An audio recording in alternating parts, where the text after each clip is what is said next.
ये कहानी एक ऐसी खौफनाक बीमारी से शुरू होती है जहां लोग अपनी गाड़ी घर ले जाने का इंतजार भी नहीं करते बल्कि फ्लाई ओवर पर ही फांसी लगाकर खुदकुशी कर लेते हैं। समंदर में मौजूद क्रूज के मुसाफिर भी सीधा पानी में छलांग लगा देते हैं। हजारों लाशें साहिल पर आकर जमा हो जाती हैं। न्यूज देखकर फौरन हीरो अपनी बीवी को फोन करता है और बताता है बैरून मुल्क से एक अजीब सी बीमारी यहाँ पहुंच चुकी है। ये बीमारी इंसान को पागल कर देती है और वो फौरन अपनी जान ले लेता है। अभी बात खत्म ही नहीं हुई थी कि इसके पीछे इसका साथी फांसी लगा लेता है। मैट फौरन अपनी बीवी को कहता है कि सामान पैक करो और शहर से निकलने की तैयारी करो। खुद वो तेजी से नीचे जाता है ताकि अपनी बेटी को स्कूल से घर ले आए, लेकिन रास्ते में एक आदमी इमारत से कूदकर सीधा इसकी गाड़ी पर गिर जाता है। मैट खौफ से जमीन पर गिर पड़ता है। हर तरफ अफरा तफरी मच चुकी होती है और लोगों के साथ भागते हुए मेट्रो स्टेशन में दाखिल हो जाता है। प्लेटफार्म पर पहुंचकर इसे लगता है कि शायद यहाँ बीमारी नहीं पहुंची, लेकिन जैसे ही ट्रेन आने लगती है लोग अचानक पागल हो जाते हैं। आगे खड़े लोग पटरी पर कूद जाते हैं और पीछे वाले इन्हें धक्के देकर आगे बढ़ने लगते हैं। मैट भी हजूम में फंस जाता है मगर मुश्किल से खुद को बचा पाता है। फिर बगैर वक्त जाया किए अपनी बेटी के स्कूल की तरफ दौड़ने लगता है। जब वो क्लासरूम में पहुंचता है तो टीचर मर चुकी होती है और वो फौरन बेटी का हाथ पकड़ता है और घर की तरफ भाग जाता है। इसके बाद सिर्फ मैट और इसकी बेटी ही जिंदा बचते हैं। अब वो ज्यादातर घर के अंदर ही छुप कर रहते हैं क्योंकि बाहर निकलते वक्त आंखों को ढांपना जरूरी होता है। यही इस नई दुनिया का असूल है। अगर तुम इन चीजों को नहीं देखोगे तो तुम खुदकुशी भी नहीं करोगे। कभी कभार मैट को दूसरे लोग मिलते हैं लेकिन वो अपनी बेटी की हिफाजत के लिए इसे छुपा देता है। लोग इसकी मदद नहीं करना चाहते मगर जब वो इन्हें बताता है कि मैट को जनरेटर की जगह मालूम है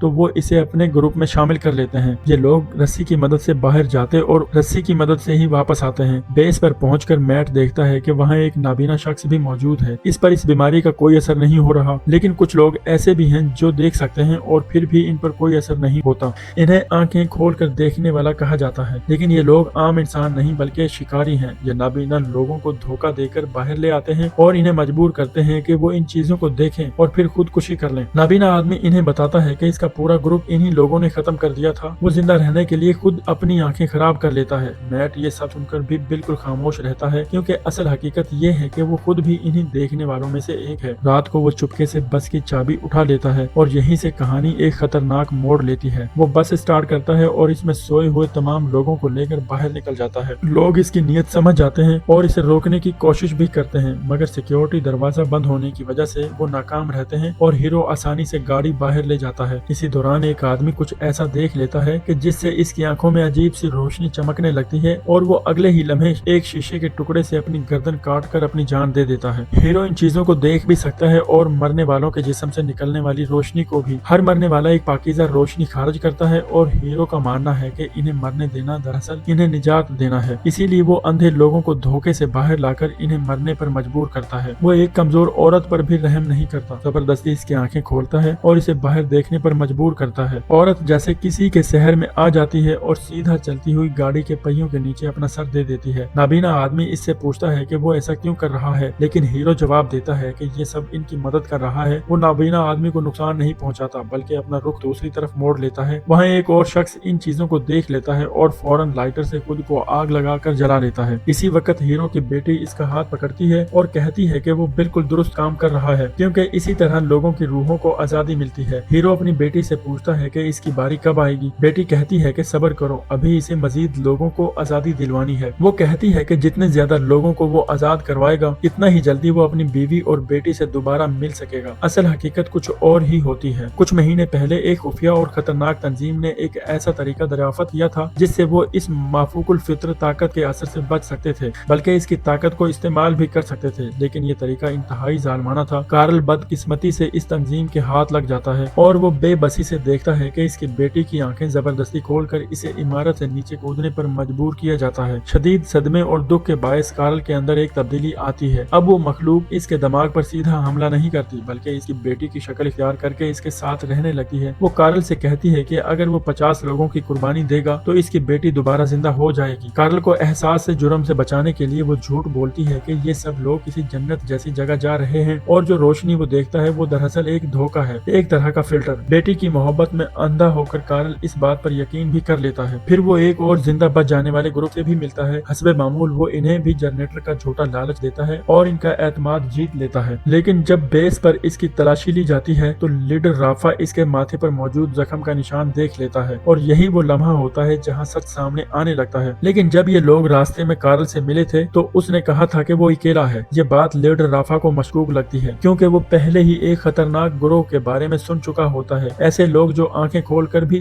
बाहर घूम सकते हैं और जिंदा बच जाने वालों को शिकार बनाते हैं। राफा फौरन चौकस हो जाता है। वो कार्ल से पूछगछ शुरू कर देता है और एक नक्शा निकालकर इसे कहता है कि जनरेटर की सही जगह बताओ, क्योंकि टीम पहले ही शहर के ज्यादातर इलाकों की तलाशी ले चुकी होती है। अगर कार्ल ने गलत जगह बताई तो वो फौरन कार्रवाई करेगा। कार्ल कुछ देर सोचता है और फिर सीधा साधा बनकर इनकी हमदर्दी हासिल करने की कोशिश करता है। इसकी ये चाल काम कर जाती है। जैसे ही राफा इसे निकालने वाला होता है, एक छोटी बच्ची अचानक आकर इसे रोक लेती है, लेकिन वो जर्मन जुबान में बात कर रही होती है जो राफा को समझ नहीं आती। क्योंकि कार्ल जर्मन जबान समझ सकता है, इसलिए राफा इसे रुकने की इजाजत दे देता है। काफी अरसे बाद किसी को बच्ची की बात समझ आने लगती है। सब लोग इकट्ठे बैठकर कार्ल के जरिए इसकी कहानी सुनते हैं। बच्ची इन्हें बताती है कि वो अपनी माँ से बिछड़ गई थी और वो लोग एक फौजी बेस की तरफ जा रहे थे जो पहाड़ी पर वाक़या है और वहाँ फौजी हिफाजत भी है और खाने पीने का इंतजाम भी है। अभी अपनी बात साबित करने के लिए बच्ची दीवार पर किले जैसी एक जगह का खाका भी बनाती है जहाँ जाने के लिए केबल कार इस्तेमाल होती है। ये सुनते ही एक शख्स पहचान लेता है कि ये जगह माउंट पहाड़ है। ग्रुप को एहसास होता है कि इनके पास खाना तकरीबन खत्म होने वाला है, इसलिए वो खतरा मोल लेकर इस जगह जाने का फैसला करते हैं। लेकिन यही वो मौका होता है जिसका कार्ल बड़ी देर से इंतजार कर रहा था। रास्ते में अचानक राफा का कुत्ता रस्सी तोड़कर आगे भागने लगता है और जोर जोर से भौंकने लगता है। अचानक सबको अजीबो गरीब सरगोशियां सुनाई देने लगती हैं। ये वही मखलूक है जो इन्हें बहला रही होती है ताकि अपनी आंखों की पट्टी उतार दें। इससे पहले कि कोई और कुछ करे, राफा अपने कुत्ते की आवाज के पीछे जाते हुए अपने आंखों की पट्टी हटा देता है, लेकिन सामने कोई कुत्ता नहीं होता। तब इसे एहसास होता है कि वो धोखा खा चुका है। दूसरी तरफ लो सीटी बजाकर सबको एक घर में छुपने का इशारा देता है। सब लोग राफा के मरने पर कुछ देर अफसोस करते हैं। फिर केली कार्ल को बताती है कि इस मखलूक के फरेब से कैसे बचा जा सकता है। वो कहती है कि ये आवाजें बहुत हकीकी लगती हैं, ये तुम्हारे दिल की सबसे बड़ी कमजोरी को इस्तेमाल करती हैं, लेकिन तुम्हें हर हाल में यकीन रखना होगा कि ये सब झूठ है। ये बात सुनकर कार्ल के दिल में पहली बार शक पैदा होता है, लेकिन इसी वक्त इसकी बेटी की शक्ल में मौजूद मखलूक इसे याद करवाती है कि वो अपने मकसद से पीछे न हटे और अपनी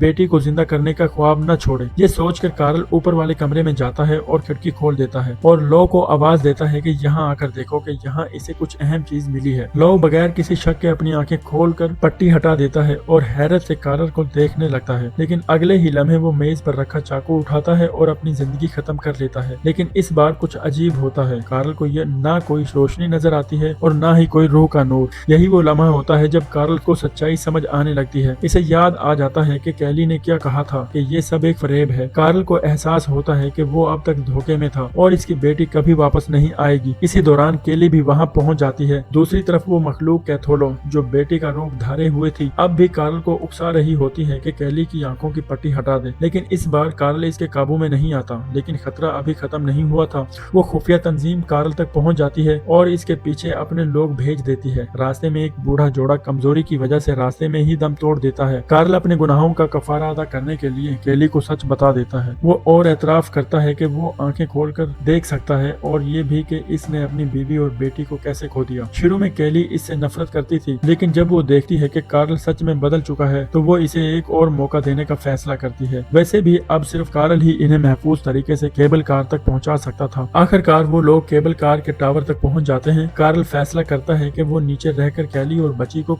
वक्त देगा। इस वक्त वो लीडर भी वहां पहुंच जाता है जिसने कभी कार्ल की बेटी को मारा था और बाद में इसे बहकाया भी था। इस बार कार्ल पूरी हिम्मत के साथ इसका सामना करता है। वो एक सरिया उठाकर इस पर हमला करता है। इसी लम्हे बेटी का चेहरा दोबारा असल दुश्मन के चेहरे में बदल जाता है, लेकिन कार्ल इसकी ताकत को कम समझ बैठा था और वही सरिया उल्टा इसके खिलाफ इस्तेमाल हो जाता है। जख्मी हालत में कार्ल ऊपर की तरफ देखता है जहाँ केबल कार आहिस्ता आहिस्ता चल रही होती है और पहली बार वो सुकून से मुस्कुरा देता है। दूसरी तरफ केली और बच्ची कैथोलो के फरेब का मुकाबला करते हुए केबल कार में सफर जारी रखते हैं। काफी देर बाद दरवाजा खुलता है और फौजी इनका इस्तकबाल करते हैं। पता चलता है कि वो महफूज जगह वाकई मौजूद है। जब वो अंदर जाती है तो बच्ची अपनी माँ को देखकर खुशी से रो पड़ती है। इधर केली को एक और हैरान कुन खबर मिलती है कि यहाँ एक ऐसा इंसान मौजूद है जो इस मखलूक के असर से बिल्कुल मुकम्मल महफूज है। साइंसदान इसके खून से वैक्सीन बनाने की कोशिश कर रहे हैं और उम्मीद की जा रही है कि जल्द ही दुनिया दोबारा नॉर्मल हो जाएगी। और इसी उम्मीद के साथ कहानी खत्म हो जाती है। अब मुलाकात होगी अगली कहानी में। अगर अगली कहानी अच्छी लगी है तो मेरे चैनल को सब्सक्राइब लाजमी करना। अल्लाह हाफिज।